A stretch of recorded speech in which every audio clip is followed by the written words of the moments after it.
কথাটো এনেকুৱা কাৰণে আমাৰ গাঁৱৰ ৰাইজে মিলি মই বৰ্তমান গাঁও উন্নয়ন কমিটি সেক্ৰেটাৰী বৰ্তমান ৰাইজে এনেকুৱা এটা সিদ্ধান্ত লৈছে আগন্তুক পঞ্চায়ত ইলেকশ্যনত ৰাইজে পঞ্চায়ত ইলেকশ্যনৰ পৰা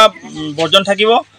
অন্যথা যদিহে ৰাস্তাটো অতি সোনকালে কণ শিশুবিলাকক যদি সুবিধা কৰি নিদিয়ে আমি পেন কোচাইও আমি ইয়ালৈ অহা যোৱা কৰোঁ কাৰণ আপোনালোকে চাওক আমি এতিয়া বৰ্তমান এনেকৈ থাকিবলগীয়া হয় ক'ৰবালৈ যাবলগীয়া হ'লে পেন লৈ গৈ আকৌ ৰাস্তাত খুলি আকৌ যাবলগীয়া হয় এই অৱস্থাটো হোৱাৰ কাৰণে আমি বহুত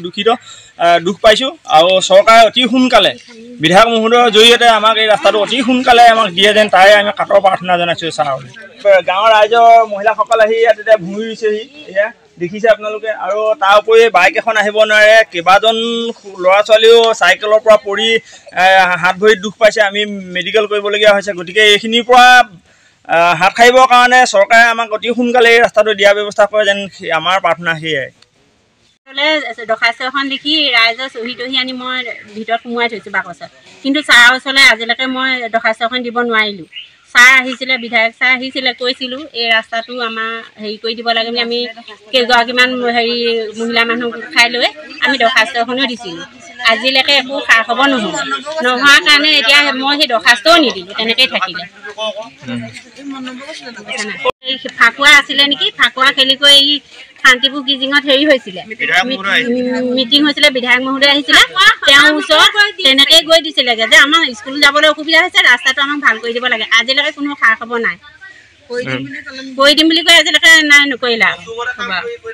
ঘৰ অফিচ গুদান আদি সলনি কৰাৰ কথা ভাবিছে নেকি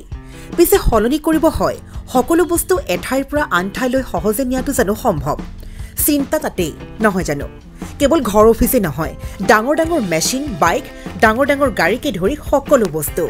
পিছে এতিয়া আৰু চিন্তাৰ কোনো কাৰণ নাই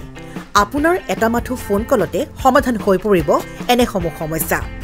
আপোনাৰ কাষত আংকুশ কাৰ্গো পেকাৰ্ছ এণ্ড মুভাৰ্ছ সমগ্ৰ ভাৰততে প্ৰভাইড কৰে ডোৰ টু ডোৰ ছাৰ্ভিচ গতিকে দেৰি কিহৰ এতিয়া যোগাযোগ কৰক 9957630102 অথবা 9546214823 নম্বৰত লগতে ঠিকনা ফটাহিল আমবাৰী নিয়াৰ অনাথ আশ্ৰম আমবাৰী থানা গুৱাহাটী